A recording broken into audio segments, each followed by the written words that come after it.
अस्सलाम वालेकुम नाज़रीन, मेरा नाम डॉक्टर शमाइला हनीफ है और मैं consultant obstetric gynaecology Fatima memorial hospital Lahore में काम कर रही हूँ। आज की जो वीडियो है वो बहुत ही इंपॉर्टेंट टॉपिक के बारे में है। वो है role of antenatal steroids in pregnancy, यानी प्रेगनेंसी के दौरान माँ को स्टीरॉइड इंजेक्शंस लगाने की क्या इंडिकेशन होती है, उसका क्या रोल है और उसका क्या बेनिफिट है। आपने अक्सर सुना होगा कि जब किसी भी खातून की वक्त से पहले डिलीवरी की इंडिकेशन हो, जिसको हम प्री टर्म डिलीवरी कहते हैं, तो अक्सर आपके गायनेकोलॉजिस्ट आपको स्टीरॉइड के इंजेक्शंस लगाते हैं और ये कहते हैं कि ये टीके जो हैं ये बेबी के लंग्स मैच्योर करने के लिए हैं, यानी कि लंग्स डेवलप करने के लिए ये इंजेक्शंस लगाए जा रहे हैं। तो आज हम इसी की डिटेल में बात करेंगे कि ये इंजेक्शंस क्या होते हैं और इनका फ़ायदा क्या होता है।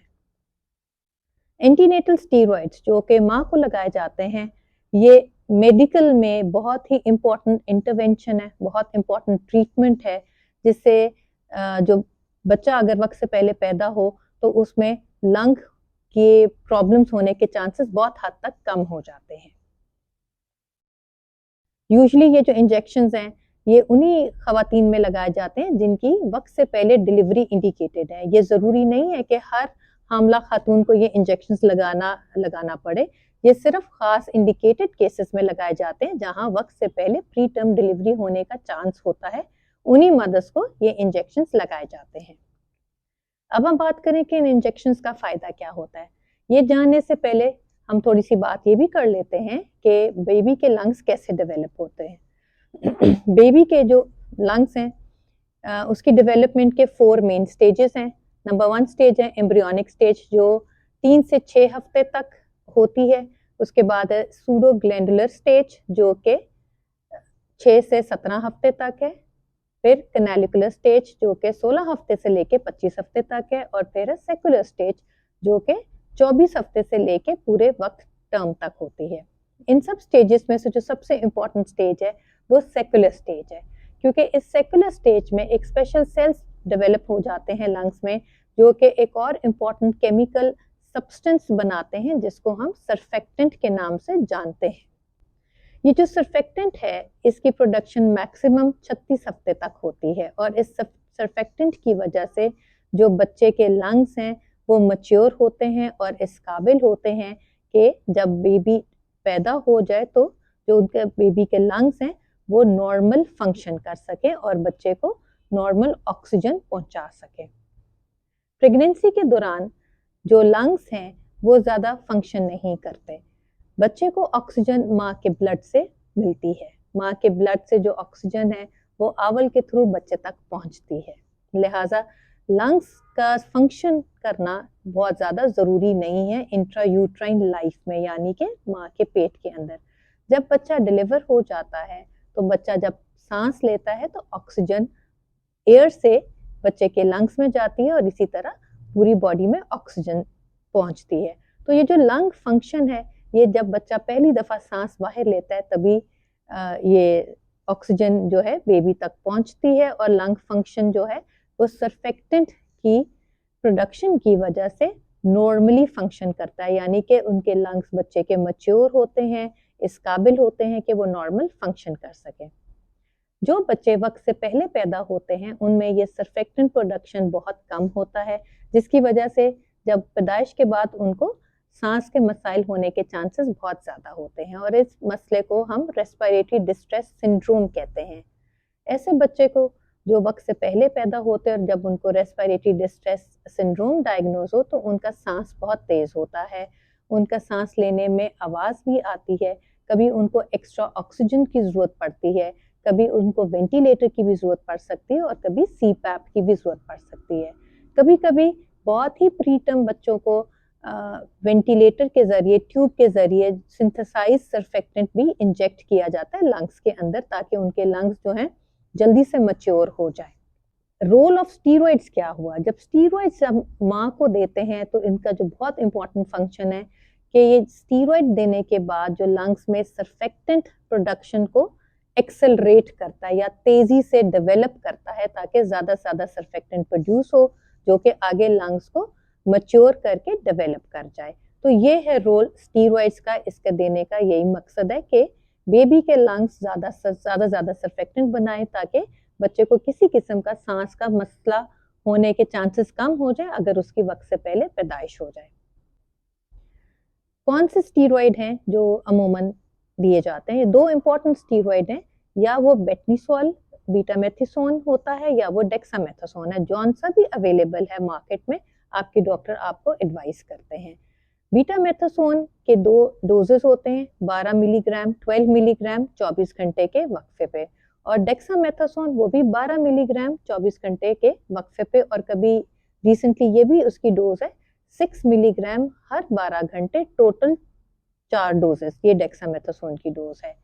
ये देखा गया है कि जो मैक्सिमम बेनिफिशियल इफेक्ट है बच्चे के लंग्स के ऊपर, वो देखा गया है कि आखिरी टीके के 24 घंटे बाद से लेके 7 दिन तक मैक्सिमम इफेक्ट रहता है इन इंजेक्शंस का। यानी कि इस टाइम ड्यूरेशन में अगर बेबी डिलीवर हो जाए तो उसके सांस लेने की जो प्रॉब्लम्स हैं या रेस्पिरेटरी डिस्ट्रेस सिंड्रोम का चांस है वो बहुत हद तक कम हो जाता है। स्टीरॉयड का बेनिफिट सिर्फ रेस्पिरेटरी डिस्ट्रेस सिंड्रोम को कम करना ही नहीं है, इसके एडिशनल बेनिफिट्स भी हैं।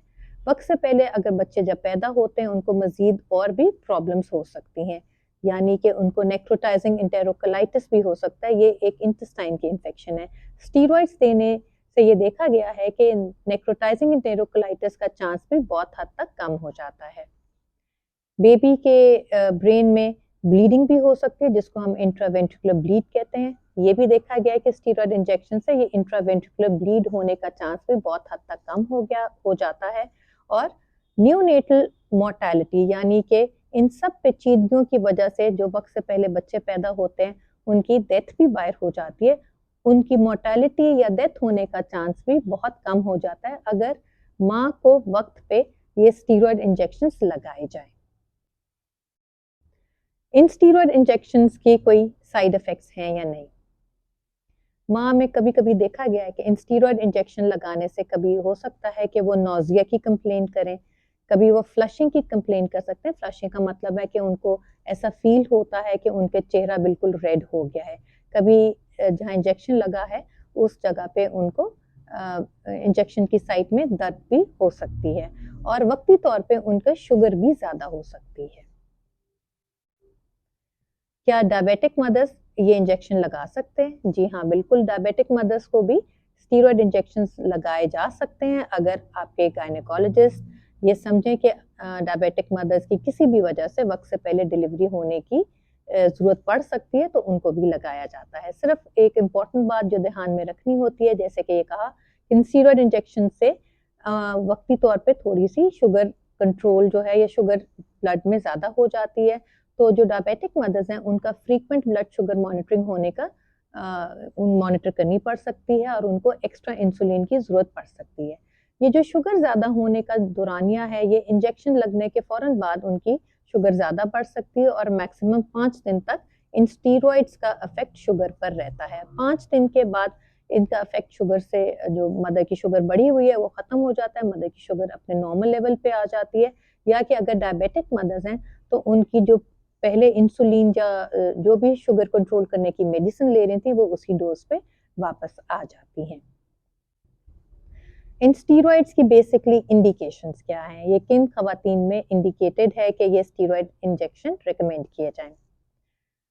किसी भी प्रेगनेंसी में अगर ये देखा गया है कि वक्त से पहले डिलीवरी का चांस है जो कि 24 हफ्ते से लेके 35 हफ्ते के बीच में है, जिसको हम प्रीटर्म डिलीवरी कहते हैं, तो उन मदर्स को स्टीरॉयड इंजेक्शन लगाए जाते हैं।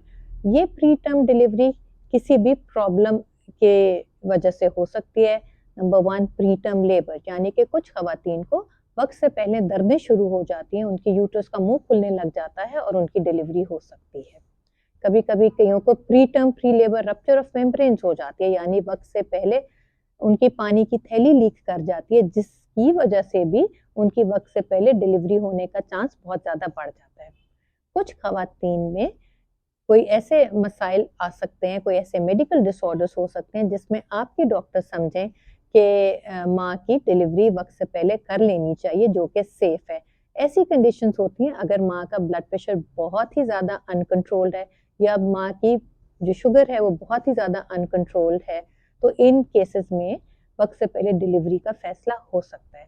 कभी कभी कुछ खवातीन में अगर प्रेगनेंसी के दौरान इस टाइम ड्यूरेशन जो कि 24 से लेके 35 हफ्ते के बीच में बहुत ज़्यादा ब्लीडिंग हो जाए, जो कि प्लेसेंटा प्रीविया की वजह से भी हो सकता है या अब्रप्शो प्लेसेंटा भी हो सकता है, यानी कि नॉर्मली जहाँ प्लेसेंटा या आवल सिचुएटेड है वो एकदम फट जाए और माँ को बहुत ज़्यादा ब्लीडिंग हो जाए, ऐसे केस में भी वक्त से पहले डिलीवरी करना इंडिकेटेड हो जाता है।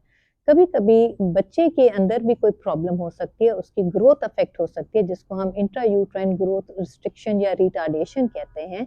ऐसे केस में भी बच्चे के लिए वक्त से पहले डिलीवरी किसी केस में इंडिकेटेड होती है। जब बच्चा बहुत ही कमज़ोर रह गया, बच्चे को आवल से खुराक बहुत ही कम हो गई है, बच्चे के साथ जो पानी है वो भी बहुत कम हो गया या बिल्कुल ही ख़त्म हो गया, तो ऐसे केसेस में भी कभी वक्त से पहले डिलीवरी इंडिकेटेड होती है।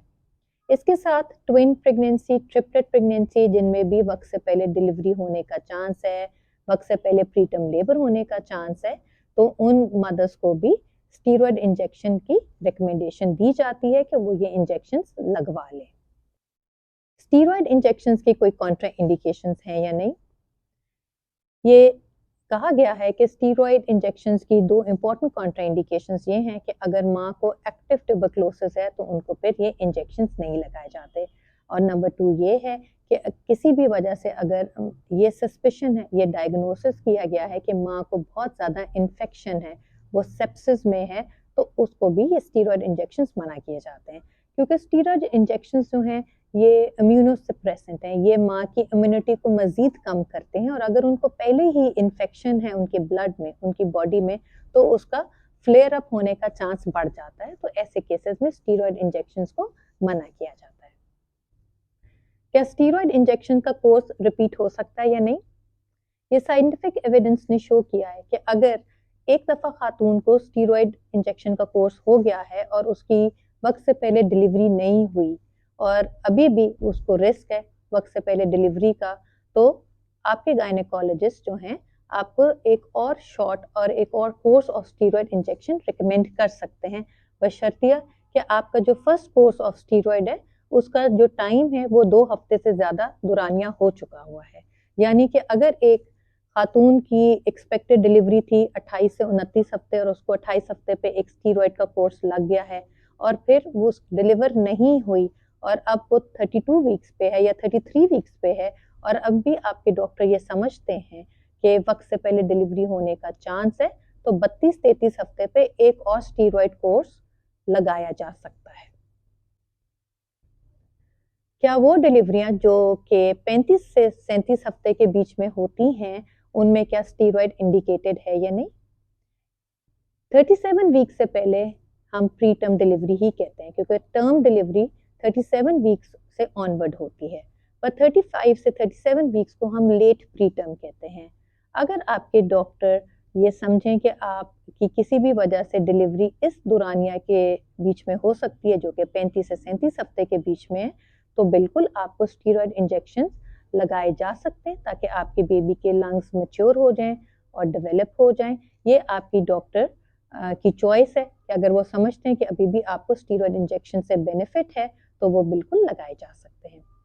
37 हफ्ते के बाद अगर किसी की डिलीवरी सजेरियन से हो या बेशक नॉर्मल डिलीवरी हो, तो उनको स्टीरॉयड इंजेक्शंस की इतनी ज़रूरत नहीं होती, क्योंकि जैसे पहले का 36 हफ्ते तक मैक्सिमम सर्फेक्टेंट प्रोडक्शन हो जाती है। इसके बाद बेबी के लंग्स खुद ही नेचुरली ही डेवलप और मैच्योर हो जाते हैं और वो फंक्शनली तैयार होते हैं डिलीवरी के बाद नॉर्मल फंक्शन करने के लिए। तो 37 वीक्स के बाद स्टीरॉयड का कोई रोल नहीं रहता, कोई इंडिकेशन नहीं रहती। तो आज की वीडियो एक बहुत ही इंपॉर्टेंट टॉपिक के बारे में थी, role of antenatal steroids in pregnancy. मैं उम्मीद करती हूँ कि आपके जहन में जो सवाल थे इस टॉपिक के बारे में आप क्लियर हो गए हैं। इसके बावजूद भी अगर आपके जहन में कोई क्वेश्चन हैं, कोई क्वेरीज हैं, तो आप कमेंट सेक्शन में कमेंट कर सकते हैं। इस वीडियो को लाइक करें, शेयर करें, सब्सक्राइब करें। खुश रहें और अपना बहुत सारा ख्याल रखें। अल्लाह।